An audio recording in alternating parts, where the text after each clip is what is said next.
बोलो जयकारा बोल मेरे श्री गुरु महाराज की जय। सौभाग्यशाली गुरुमुखो, भक्त वत्सल करुणा में प्रेम भक्ति के भंडारी प्रभु जी श्री श्री 108 श्री परमहंस सतगुरु दाता दयाल जी श्री पंचम पातशाही जी महाराज ने श्री परमहंस अद्वैत मत श्री आनंदपुर का गौरव बढ़ाने, सत्य नाम को ध्वजा फहराने, अधिकारी संस्कारी रूहों को जगाने एवं उन्हें आत्म आनंद की अनुभूति कराने के लिए पश्चिमी दिशाओं को कृतार्थ करने का संकल्प किया। लंदन, स्पेन, अरब एवं अन्य देशों में खुशखबरी पहुँचाते ही आकाश, जल, थल वह दसों दिशाएं अलौकिक दिव्य प्रकाश से प्रकाशित हो गए। हर ओर से मधुर संगीत उत्पन्न करती हुई सुरभित समीर हृदय को आनंदित करने लगी। सब प्रेम के देव के श्री दर्शन पाएंगे अपने भाग्यों पर गौरवान्वित हो रहे थे। श्री सद्गुरु महाराज जी ने विदेश यात्रा हेतु श्री प्रयाग धाम में बम्बई के लिए प्रस्थान किया। बम्बई अमरधाम आश्रम के निवासी संगते वह प्रेमी जन उमंगों एवं हार्दिक तरंगों से गीत गाते हुए श्री चरणों में सुखद सुमंगल यात्रा के लिए शुभकामनाएं अर्पित कर महाप्रभु जी की मधुर मुस्कान एवं शुभ आशीष से आत्मविभोर हो रहे थे। प्रथम बार पश्चिमी देशों में साकार परमात्मा का संस्कारी अधिकारी आत्माओं ने मंगल मिलन करने के लिए 31 अगस्त सन 1977 को आप मुंबई एयरपोर्ट पर पधारे। वायुयान ने उड़ान भरी। आकाश, वायु एवं दिशाएं झुमझुमाती हुए श्री दर्शन तथा श्री चरणों का स्पर्श पाकर अनूठा आनंद पाने लगे। श्री परमहंस दयाल जी की पावन मौज को साकार करने के लिए आप ऊंची उड़ान के संग उमंगों के हार पिरो रहे थे। 3 घंटे की उड़ान भर जहाज दुबई शहर में पहुंचा। प्रेमियों ने अपने प्रियतम प्यारे को पाकर अति भव्य स्वागत किया। दिलों को हरने वाले मनोहारी छवि के श्री दर्शन पाकर खुशियों में भाव विभोर होते हुए शुभ सगुन मनाने लगे और प्यारे प्रभु के अभिनंदन में प्रेम वह गुरु महिमा के गीत गाने लगे। आनंद विभोर होकर अपने हृदय के उद्गारों को प्रकट करने लगे। दुबई शहर में इतनी भीषण गर्मी थी कि सूर्य की प्रचंड किरणों से रेतली भूमि की तपस सहन शक्ति से बाहर थी। हवा का तो नाम तक न था। एक तरफ तो यह बाहर की गर्मी थी और दूसरी ओर मायावी चकाचौंध में लिप्त जीव विकारों की गर्मी से झुलस रहे थे। ऐसे में श्री सद्गुरु जी महाराज जी ने अपने पावन वचनों की शीतलता बरसाकर अंदर एवं बाहर से तपते हुए रूह को शाश्वत सुख व शांति प्रदान कर महान उपकार किया। महाप्रभु जी ने सबको सचिन नाम की नौका पर बिठलाकर सत और असत का भेद विस्तार से समझाया और फरमाया, जो नाम की नौका पर बैठ जाते हैं वे सत्पुरुषों की कृपा से भवसागर से पार हो जाते हैं और वे ही सच्चा आनंद पाते हैं। जीव आत्मा है, शरीर नहीं। वास्तव में शरीर इसको मिला है अपने मकसद को पूरा करने के लिए। जब तक इसने अपने आप की पहचान नहीं की, इसने कुछ भी नहीं किया। जो एक जानिए तो जानो सब जान, जो यह एक न जानिया तो सबकी जान आजान। जिसने अपनी आत्मा की पहचान न की, अपने आप की पहचान नहीं की, उसने कुछ भी नहीं जाना। जैसे आया था वैसा ही दुनिया से लौट गया। उसका कीमती जीवन यूं ही बर्बाद चला गया। उससे कोई लाभ न उठाया। जिसने आत्मज्ञान जान लिया उसने सब विद्याएं जान ली, सब हुनर जान लिया। ये जितने भी दुनिया के इल्म पढ़ते हैं, विद्याएं पढ़ते हैं, सब इसी में आ गई हैं। अगर इस तत्व को नहीं जाना तो कोई विद्या काम नहीं पाएगी, हुनर काम नहीं आएगा, सब व्यर्थ चले जाएंगे। अगर कोई यह कहे कि इसकी क्या ज़रूरत है, रूहानी विद्या पढ़नी कोई ज़रूरी काम है, इसके बिना तो संत महापुरुष फरमाते हैं कि अन्य विद्याओं की कोई कीमत ही नहीं है। वेद शास्त्र भी सब यही कहते हैं कि इसकी पहचान करो, अपनी आत्मा की लगता करो। यही जीव का अपना असली काम है, इसलिए इसका ज्ञान होना आवश्यक है। आप ही बताओ कि आप दुनियादार गृहस्थी, आपको बच्चों को पढ़ने की क्या ज़रूरत है? आप उनके माता पिता हैं। आप समझते हो कि यदि बच्चा पढ़ेगा, विद्या सीखेगा तो कुछ बन जाएगा और कुछ इल्म हासिल करके दुनिया में उन्नति प्राप्त करेगा। क्या छोटे बच्चे को ज्ञान होता है कि मैंने पढ़ना है, स्कूल में जाना है? माता पिता भी अपना कर्तव्य समझकर बच्चे को स्कूल में भेजते हैं ताकि वह विद्या पढ़कर कुछ बन जाए। इसी तरह संत महापुरुष जानते हैं कि इस रूहानी विद्या की मनुष्य को पढ़ने की ज़रूरत है। वे समझते हैं कि तुम वह क्लास पास करो जिससे तुम्हारी आगे चलकर तरक्की हो, वरना यह मनुष्य शरीर जो कीमती है हाथ से हाथ चला जाएगा।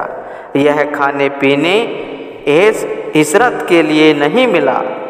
सब जब पहले 84 लाख योनियों में थे तो सब कुछ मिलता रहा, कुटुंब परिवार भी मिलता रहा, सब चीज़ें मिलती रही, मगर वह चीज़ नहीं मिली जो भवसागर से पार कर दे, ताकि आपको 84 का दुख उठाना न पड़े।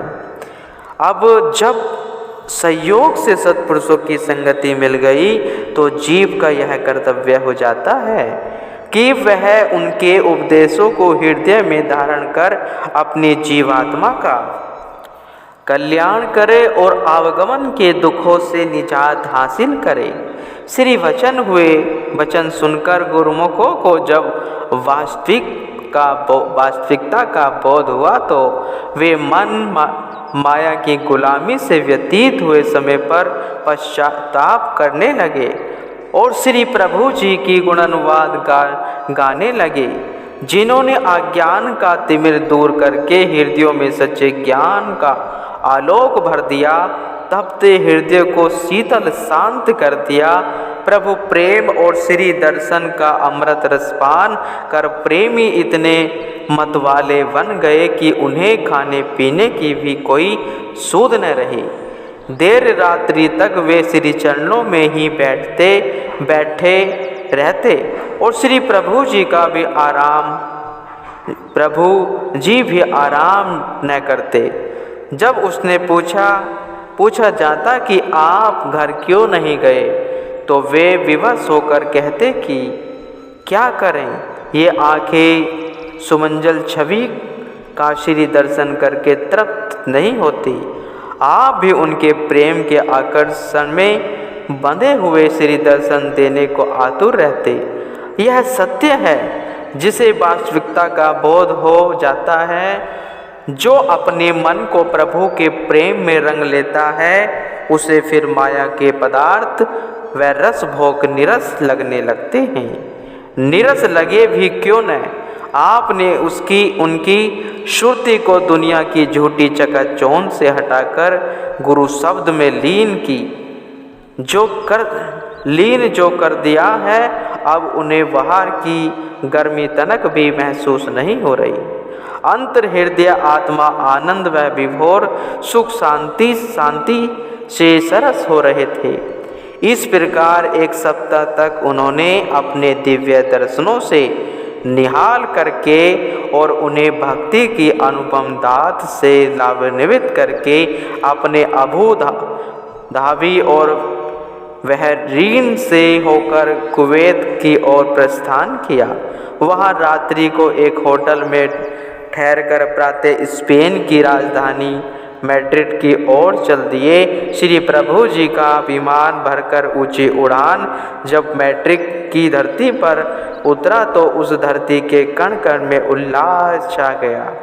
वहाँ के प्रेमी इलाही ज्योति के दर्शन पाकर प्रसन्नता से झूम उठे और कहने लगे कि आज प्रथम बार हमें यहाँ पूर्ण सत्पुरुषों के श्री दर्शन का सौभाग्य प्राप्त हुआ है। यहाँ थोड़े से प्रेमियों के लिए कृपा सागर महाप्रभु जी ने कृपा फरमाकर जो महान उपकार किया है उसके लिए हम जन जन आभारी रहेंगे। उनकी सच्ची लगन और प्रेम को देखकर आपने फरमाया, महापुरुष तो यही चाहते हैं कि जीव जिस काम हेतु इस संसार में आया है वह अपने उद्देश्य को समझे, लक्ष्य की ओर ध्यान दे, तन से चाहे दुनिया के काम करे लेकिन अपने चित्त को सब ओर से समेटकर प्रभु नाम सुमरण से जोड़ कर रखे। कहा भी है, कर से कर्म करो विधि नाना, मन में राखो कृपा निधाना। सत्पुरुषों की संगत में आकर इंसान को पता चलता है कि यह शरीर खाने पीने व ऐश इशरत के लिए नहीं है, बल्कि वहाँ तक पहुँचने के लिए है जहाँ से यह आया है। यह सुख स्वरूप आनंद स्वरूप ईश्वर की अंश है, सुखों का भंडार है। सुखों का भंडार होते हुए भी यह दुख भोग रहा है। इसका कारण क्या है? इसे अभी अपनी पहचान नहीं। अपने आप की पहचान कब आती है? जब इंसान सत्पुरुषों की संगत में आता है। हीरे की पहचान तब होती है जब वह जोहरी के पास जाता है। लकड़ी की पहचान तब होती है जब बढ़ई के पास जाता है। इसी तरह मनुष्य जन्म की कदर कीमत सत्पुरुषों के पास जाने से ही पता चलती है कि यह कितनी कीमती एवं अनमोल है। महापुरुषों की वाणियाँ बार बार जीव को चिताती हैं, जगाती हैं कि यह तन तुझे बड़े भाग्यों से मिला है। क्यों बड़े भाग्यों से? भाग्यों से कहा है क्योंकि यह एक जन्म, 2 जन्म, 10 जन्मों के बाद नहीं बल्कि युगों के बाद मिला है। फिरत फिरत बहुत जुगे हरि आओ मानस देहि लाई। नानक कहत मिलन की वरिया सिमरत कह नहीं। गुरुवाणी में कहा है यह मनुष्य देही तुझे कई युगों के बाद मिली है। एक युग में कितने वर्ष होते हैं? एक युग में हजारों लाखों वर्ष होते हैं। तुझे कई युग बीत गए याचना करते हुए, इंतजार करते हुए, यह मांग करते हुए कि तुझे यह मनुष्य जन्म मिले, परंतु अब मिला है तो इसकी कदर नहीं करता। यह मिला है कि इसमें सुखों का भंडार सुख स्वरूप परमात्मा की ओर जाए, क्योंकि यह आत्मा परमात्मा की अंश है। जीव की मांग थी कि मनुष्य तन को पाकर भक्ति करूँगा, भजन करूँगा और अपनी जुदाई की दरार को समाप्त करके मालिक से मिल जाऊँगा। इसकी लगन और मांग होने से कुदरत ने इसको मनुष्य देही बख्शी। मनुष्य देही को पाकर सत्पुरुषों की चरण शरण में आने से इसी भक्ति वे सरल साधन मिलते हैं जिन्हें अपनाकर और नित्य प्रति उनकी पालना करके यह अपना लोक परलोक संवार सकता है। इस प्रकार अपने मैट्रिक की प्रेमियों के हृदय में भक्ति का विचार रोपण किया, उन्हें हृदय में दिव्य ज्योति का प्रकाश भरा, सुमरण ध्यान की विधि से सबको अवगत कराया। वहाँ से आप रेल द्वारा अल्जीरिया पहुँचे। आगे सऊता जाने के लिए यहाँ से समुद्री जहाज द्वारा यात्रा करनी थी। आज पृथ्वी आकाश के साथ जल ने भी अपने भाग्यों की सराहना की।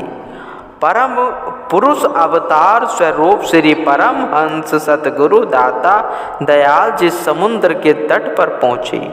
नूरानी रूप की दिव्य झांकी को निहार समुद्र ने अभ्यर्थना करते हुए अपनी धन्य भाग्य मनाए।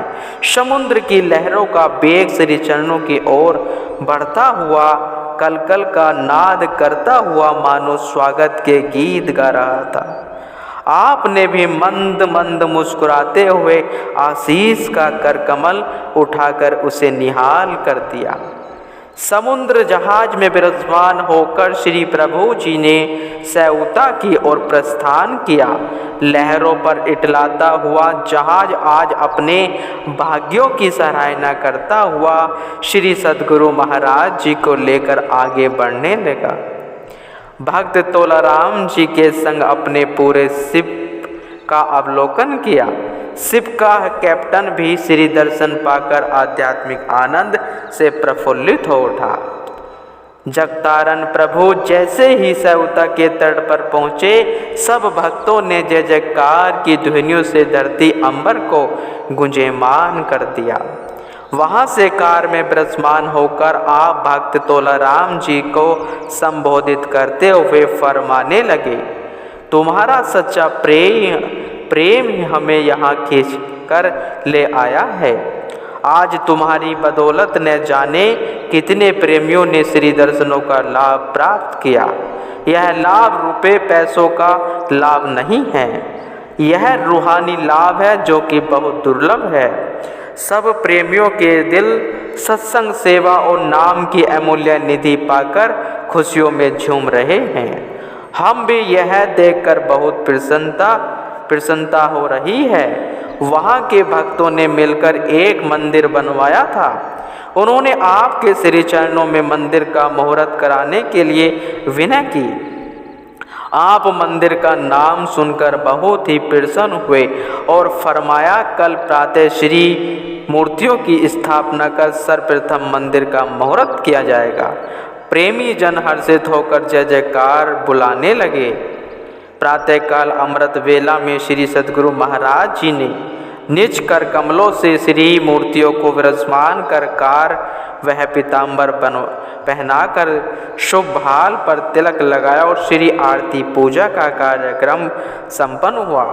आपने पावन वचनों में फरमाया, गुरुमुखों के लिए इस मंदिर का निर्माण हो जाने से जो आज मालिक की कृपा हुई है, इस कृपा को अपनी झोली में भरो और हमेशा हमेशा के लिए अपना जीवन सुखी बना लो। यहाँ आकर श्री आरती पूजा, भजन अभ्यास, सेवा, सत्संग, सुमरण ध्यान करते हुए अपने जीवन का आनंद लो। यह मनुष्य जीवन दुखों व कष्टों को सहने के लिए नहीं मिला, मगर इंसान खामखा दुखों व कष्टों में पड़ता है जो नाशवान है, विछुड़ जाने वाली है। उन झूठी चीज़ों से प्यार करके चाहता है सच्चा सुख वह कभी भी हो सकता है। सच्ची चीज़ और सत्य वस्तु जो हमेशा साथ रहने वाली है, जिसकी बदौलत इंसान को हमेशा सच्ची खुशी मिलती है। जन्म सुधर सकता है, उसको भूल रहा है। महापुरुष फरमाते हैं, नामो विश्रे करे रस भोग, सुखो सुपने नहीं तन माही रोग। गुरुवाणी में आया है, इंसान मालिक के नाम को भूलकर कहता है कि उसे सच्चा सुख मिल जाए, आनंद मिल जाए, तो ऐसा कदाचित नहीं हो सकता। दुनिया के रस भोगों और दुनिया की याद में कहता है कि मुझे सुख मिले, यह नहीं हो सकता। सुख मिलेगा केवल उन्हीं से जो सुखों के भंडार हैं। एक मालिक का नाम ही है जो सुखों का भंडार है, जिसकी बदौलत सारी दुनिया को सुख शांति की झलक दिखाई दे रही है। इसलिए गुरुमुखों, सत्पुरुषों की संगत की बदौलत जो विवेक और विचार अपने दिल में भर लेते हैं, ऐसी शिक्षा को अपने अंदर धारण कर लेते हैं, वे हमेशा अपने जीवन को खुशहाल बना लेते हैं। यही तरक्की है कि जग में भी रहो, संसार में भी रहो, मगर मालिक की भक्ति और नाम की कमाई करके यह जीवन भी सुखी बना लो और अपना परलोक भी सुहेला बना लो। इसी प्रकार शुभ उद्घाटन का सब कार्यक्रम बड़ी धूमधाम से संपन्न हुआ। भक्तों के हृदय की खुशी का कोई पारावार न था। श्री वचनों और श्री दर्शनों की अमोलक दात पाकर हर दिल हिलोरे ले रहा था। सब प्रेमी हृदय में श्री प्रभु जी का जय जयकार कर रहे थे। आप मौज में आकर वहीं नित्य प्रति सत्संग की गंगा बहाने लगे और प्रेमियों की पुकार कर उनके गृह को पवित्र करने लगे। एक दिन आपने प्रसन्न मुद्रा में फरमाया, हम आपके श्रद्धा वह प्रेम को देखकर बहुत प्रसन्न हैं। आप इस लगन को निरंतर बढ़ाते रहना। जैसे जीवा स्वयं को तीखे दांतों में सुरक्षित रखती है, उसी प्रकार आप भी मन माया का प्रहारों में से स्वयं को बचाकर रखना। नित्य प्रति श्री आरती पूजा सत्संग भजन करते रहना, यही रूह की असली पूंजी है। इसे ही एकत्र करना है। इस माया की नगरी में रहते हुए यदि नाम की दौलत एकत्र करोगे तो काल माया के पंजे से सहज में ही छूट जाओगे गुरुमुखों।